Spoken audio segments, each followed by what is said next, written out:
Welcome to another edition of UTA Spotlight. I am the host, Catherine Williams. Sometimes voice and sound are not required to be connected. The language department organized the meeting to teach people how to communicate through sign language. Here is Aditya Ariel with the details. On last Thursday, November 21st, Language Department organized a program to connect with deaf, hard of hearing students and ALS signers. This event was open to all levels and non-signers. It was a great opportunity to everyone to learn sign language, and they also acknowledged the benefits of ALS classes. So the benefits of taking an ASL class, because you gain another language. You can go out in the community, you can meet a deaf person, you can have some knowledge of sign and how to communicate, how to interact as well. ALS coordinator Sir Timothy Fox-Smith and ALS lecturer Cynthia Nagy has been helping students to learn sign language and been helping them to stay connected to those who cannot hear.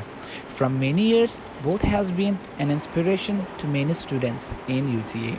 Well, the reason I wanted to learn ASL is because it's, like I said, it's another language. I speak Spanish and English, and in my places of work, I've noticed there's not many, but there's some deaf people, and I want to be able to help them. And it's just interesting to, meet a whole other class of people, like different kind of people. UTA News, Aditya Ariel. And continue with stories of students learning new languages.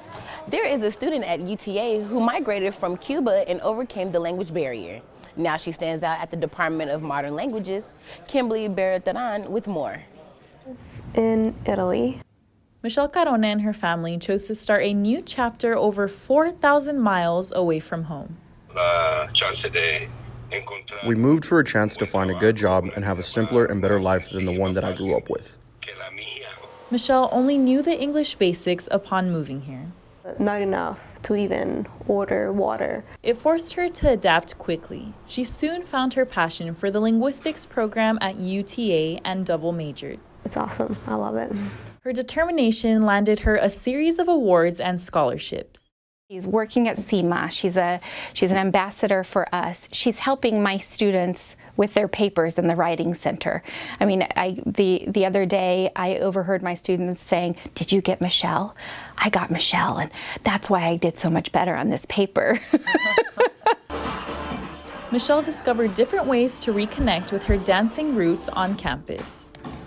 Dance is just in my blood. It's just something that we do, it's just our culture, our tradition. She became a Zumba instructor at the Maverick Activity Center and co-president of the new Latin organization, Mavs en Movimiento. Finally, I was able to, put together the giving back to the Hispanic community and have UTA come together and also have my passion for dancing. Her love for teaching will continue as she pursues a master's degree in education. She is definitely PhD material, and if not a PhD, then she's going to soar in whatever profession she chooses. There is just no doubt in my mind. It's just being able to see the students light turn on, or just being able to see them learn something, especially when it's a language. Michelle is grateful for all the opportunities she's received since moving to the U.S. As I'm graduating, and looking back at the past 3.5 years, I wouldn't be here if my parents didn't choose to move here, or if the people around me didn't give me that emotional support. Some other immigrant students are feeling uneasy about their future because of the changes on the deferred action for childhood arrivals. Ayez again has the story. When Trump got elected, I actually was on the couch for hours until they were deciding who it was, and I actually started crying. I was very scared at the moment. Andrea Hernandez is a broadcasting senior at the University of Texas at Arlington. She is currently under an American immigration policy, DACA, which stands for Deferred Action for Childhood Arrivals. When I was about to get married, I was debating on whether I should or shouldn't, and also while I'm planning a family, it makes you think twice because you don't want to start a family that might get separated in the future.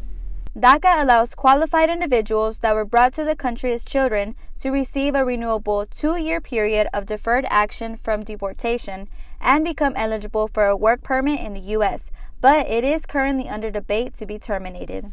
DACA is something that should stay, something that should just have. It's like how can you take something away from somebody, and they worked so hard and they're working so hard for you to just take it away from you. That's not right.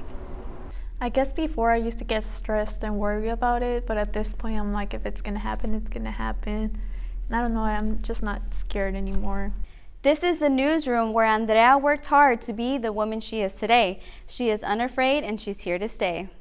I guess I'm very thankful because of that guy. I was able to go to school, buy a car, and get a job at the place that I'm working now. I think that she deserves DACA and she deserves to stay in the United States and be a professional and successful, because she is just a successful woman. I can't have my life on pause. I need to live my life and not let that stop me. Aisa Guillen, UTA News. And that is all for today. I'm Catherine Williams. See you next time.